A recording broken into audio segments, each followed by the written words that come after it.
name is Beate Chalette. I'm the founder and the creator of the Women's Code, and I am the best-selling author of Happy Woman, Happy World. Today we're going to be talking about sexism at work. I mean, is there a better setting than being actually in a boardroom?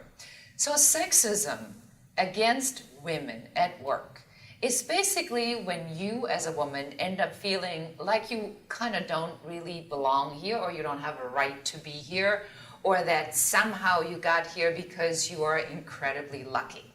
Sexism is when men make you feel that you didn't earn this spot, but that when you somehow favorably maneuvered your way through the work world and and by the gift of the few men that are actually supporting you or getting here, or wonder what you had to do to get here. True stories all happen, and a lot of them happened to me. So I give you a story that just happened to me a couple of days ago, which actually made me so furious that I couldn't even sleep last night. So there are two developers that are developing a place next to my house. And we had a deal where I granted my support for the development if they were going to do a particular thing. Well, they didn't. They actually lied to me.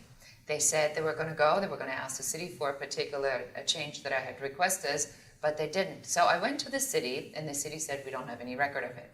It wasn't until my partner, who himself is a developer and a contractor, showed up at that meeting that they were finally paying attention to me.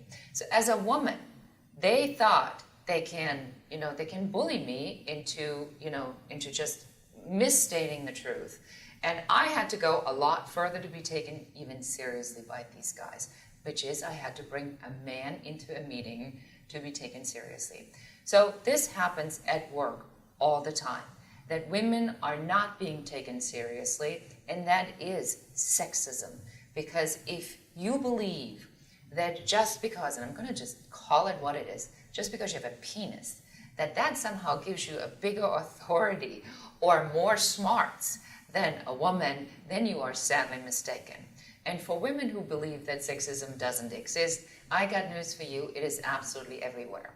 And when you're young, it is oftentimes very flattering, and sometimes you may even be able to find it more comfortable to work with men because you have learned to use what you have, your good looks, your beautiful body, your charms, to make men support you, because they're supporting you because you are charming and you're good looking and you have an amazing body.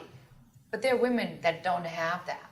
And statistics show clearly that women who don't have great physique or are not particularly beautiful looking don't make it that far in the business world. So that is sexism.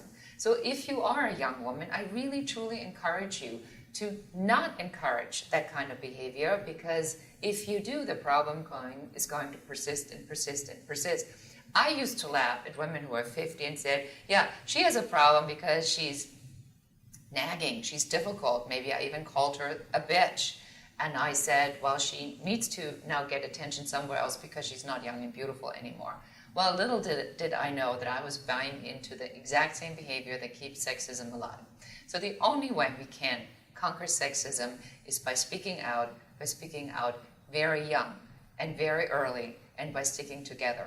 And it's not that women like me, who are over 50, and clearly I'm a feminist, everybody's a feminist. Because if you vote, if you have a job, you're a feminist. Because if it wasn't for feminism, you wouldn't have any of these rights. So we have to be thankful to our foremothers. So we are all feminists. And the sooner we stick together and we understand we're really trying to get the same thing accomplished, the better it is. So let's put an end to sexism, especially an end to sexism at work. Thank you.